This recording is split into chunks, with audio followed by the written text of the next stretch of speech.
Welcome to SAT TV News. I am Alicia George. In our top stories, Charles Williams is new Carib chief. St. Lucia priest withdrawn from ministry after relationship with male parishioner. Japan's Okinawa lashed by Typhoon Nogori. And in sports, 20 players selected for CFU men's football tournament. Details of these will follow. Welcome back. Former Carib chief Charles Williams, who previously served from 2004 to 2009, was on Monday, July 7th, elected the new Carib chief of the Kalinago territory. 808 votes were cast, of which Williams won 316, followed by Irvins Ogis with 195 votes, and outgoing Carib chief Garnet Joseph with 190 votes at the poll. Newcomer Jumadin Frederick received 81 votes. Williams says he is happy that the people of the territory have confidence in his representation. People wanted leadership and they called me forward to step up and serve one more time. I'm from the Carib territory, I'm available, so I decided to come forward. And so I put myself forward, and here it is that I emerged victorious at the poll. The chief of the Kalinago territory presides over the local government of the Kalinago territory, the Carib Council. The position is the equivalent of a village council chairperson elsewhere in Dominica. Williams added that he will work with the residents, including the candidates, to develop the territory. When we call the meeting, they come forward and they have opinions, and the opinions are valid opinions. Why not? And it is always, we're looking at the Carib territory in general, we're not looking to segregate against our own people. I mean, it's selfish to segregate for our people. However, we have to be careful that we do not allow parties of politics to interfere in the development of the Carib territory. Under British colonism, the Carib chief was officially recognized as a ceremonial position beginning in 1903 when the Carib Reserve was established. The colonial governor endowed the Carib chief with a silver-headed staff and a sash embroidered with the chief of the Caribs in Gothic lettering. Colonial authorities suspended the position in 1930 after the Carib War, a brief but violent civil disturbance. The position of chief was finally reinstated in 1953 as part of an island-wide system of local council government. Though under the Carib Reserve Act, the area's official name is a Carib Reserve, the Carib people themselves prefer the name Carib Territory, and that name is now in more popular use. Permanent Secretary in the Ministry of Health, Helen Royer, is urging the public to change their sexual behavior in an effort to curb the spread of HIV and AIDS and other sexually transmitted diseases. She made the statement during a speech at an HIV/AIDS Strategic Plan workshop on Tuesday, July 8, 2014. The Caribbean has the highest incidence of reported HIV/AIDS in the Americas, and the size of the epidemic is second only to that of sub-Saharan Africa. According to the 2005 assessment survey, there were approximately 350,000 to 590,000 people living with HIV who come from the region. It further notes that 79% of people living with HIV are from Haiti and the Dominican Republic. AIDS is now the leading cause of death among 15 to 45-year-olds in the Caribbean. She noted in Dominica we have reasons to be concerned as there were 410 infected persons at the end of 2013. According to Royer, the Ministry of Health realizes that there must be a strategic plan to deal with the problem, saying that majority of infected persons is between ages 25 to 49. Let me, however, place on record that irrespective of how elaborate guidelines are or how well designed is the strategic plan, we should be aware that primary prevention of STDs and HIV/AIDS begins with the changing of the sexual behaviors that places persons at risk for infection. The plan must be owned by all stakeholders and, more importantly, must be implemented. The basic principles must be addressed to. These include preservation of human life and well-being. Every attempt must be made to preserve the well-being of the individuals, regardless of his or her health status, sexual persuasion, or other personal characteristics. Royer said the ministry will continue to applaud the efforts made by the National HIV/AIDS Response Team for their relentless efforts in ensuring the completion of the third draft of the National HIV/AIDS Policy. Following discussions during the 10th European Development Fund (EDF), the OECS Export Development Unit (EDU) has developed a comprehensive program to place e-commerce as a key cornerstone to facilitate trade and increase the profitability of firms in the region. On July 8th, the OECS EDU, in accordance with the endorsement of the Suite of Harmonized Pieces of Electronic Legislation of January 2012, hosted a workshop to incorporate an e-commerce diagnostic assessment. Marlon Marie, Business Development Officer at the OECS EDU, says the workshop will enable more efficient use of technology among OECS members and will seek to update its legal environment. Under the Electronic Government for Regional Integration Project, EGRIP, there were a number of pieces of legislation that were developed and basically harmonized for the OECS countries. And I must say, I am proud as a Dominican to say that we indeed did pass a few of these pieces of legislation last year, October. The Electronic Transaction Bill makes contracts legal in Dominica. We also had the Electronic Filing Bill, which is now a law, Electronic Funds Transfer. These pieces of legislation allow business persons to engage in business activities over the internet and electronically and ensures that all rules and regulations are adhered to. Karen Prevost, Permanent Secretary in the Ministry of Employment, Trade, Industry and Diaspora Affairs, told the gathering that the opportunities that exist within the e-business and e-commerce sectors can allow them to reach a larger consumer base. Traditionally, we have focused a lot on the export of goods, produce, and services. We have seen, some development in the export of services over the last few years, and we need to be able to build that kind of capacity so that our service sector can reach markets beyond just Dominica.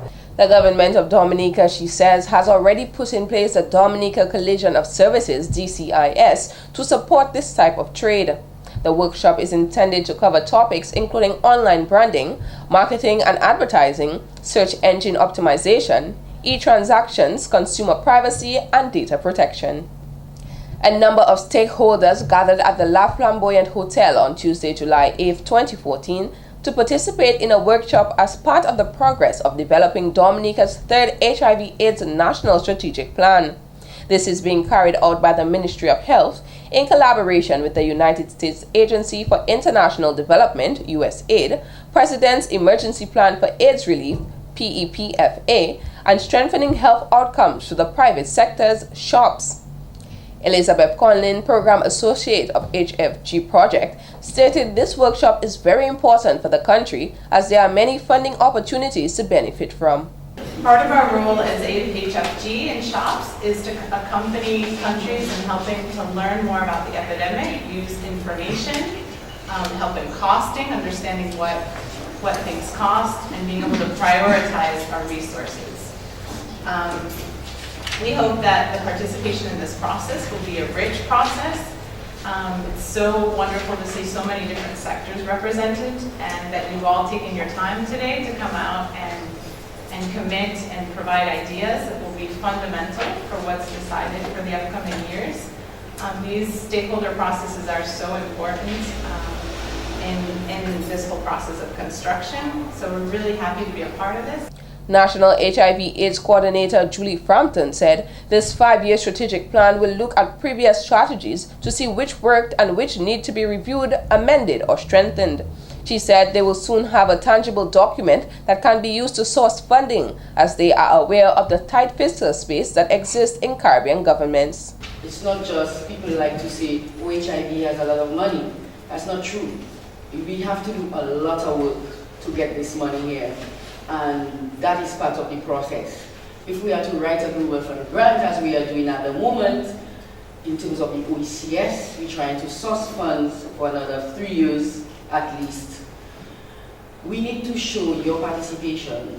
That's why you have to sign the forms, please. And the members of the CCM who are here, we need to meet again to show that you were part of the process. She said organizations want to know how their money is being spent, and such strategic plans are vital. When we return, more stories. Welcome back.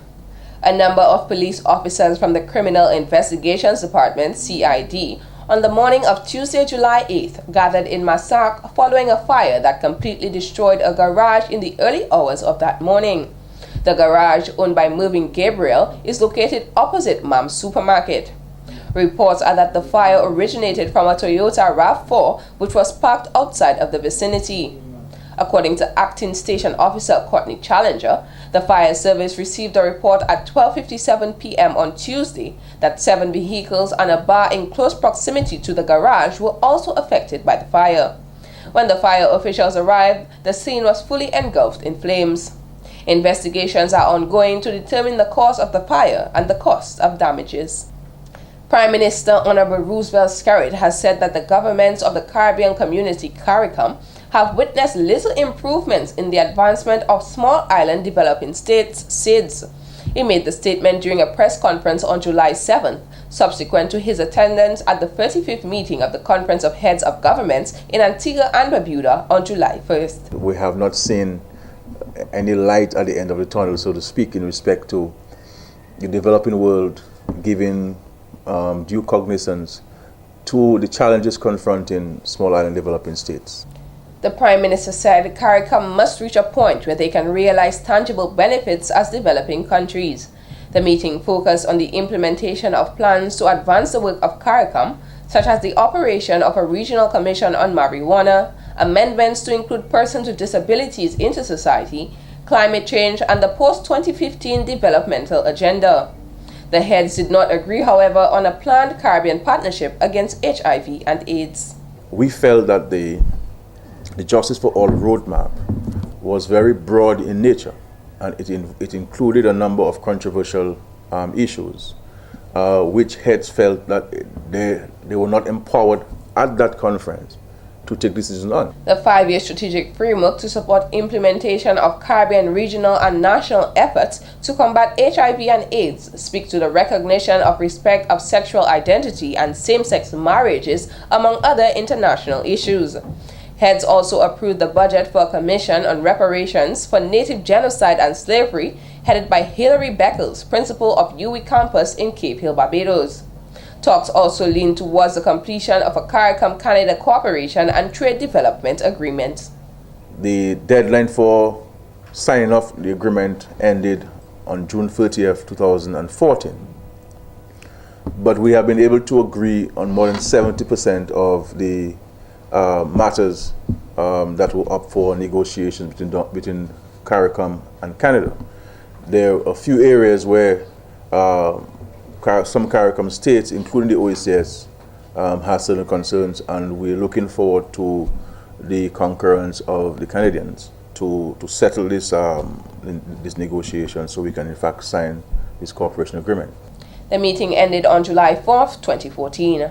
The SIDS conference is scheduled from the 1st to the 4th of September 2014 in Apia, Samoa. 3 football teams were recognized on July 8th by the Roseau Improvement Committee, RIC, for their participation in the Small Goal Street Football Tournament held on June 8th, 2014. Young Gunners of Goodwill, Alta Stars, and 5 Bag from Gutter Village emerged victorious in each of their categories. Young Gunners won the junior category, while Alta Stars came in second place. 5 Bag from Gutter Village copped the first place prize in the senior category. 7 youth teams participated in the event, which was hosted as part of several activities in celebration of Father's Day. The National Bank of Dominica Limited has appointed Ellingworth Edwards to the position of Managing Director. He assumed overall responsibility for the group on July 1st, 2014. Edwards is qualified in finance, accounting, and management, and his career spans over 15 years in banking and senior management positions. He is a former employee of NBD who served in the capacity of Deputy General Manager and acted as Managing Director during his tenure with the bank.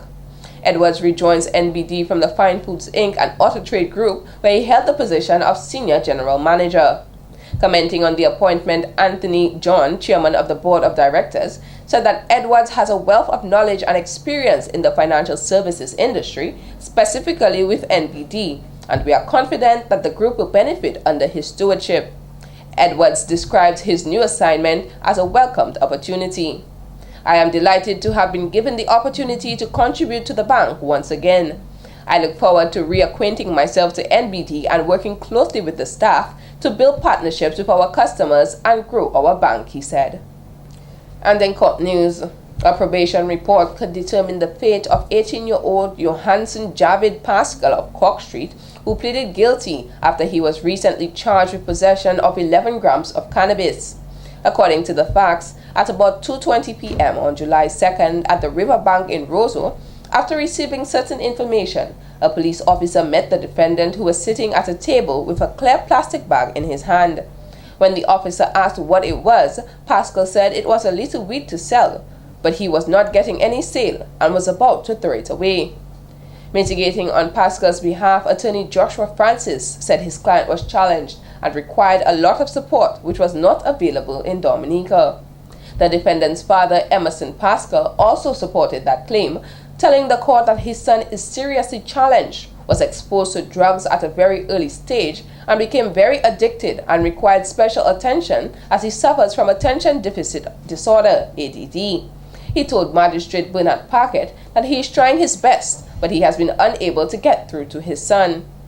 Pascal, who is currently on bail for an indictable offense, is in violation of one of 3 of his bail conditions.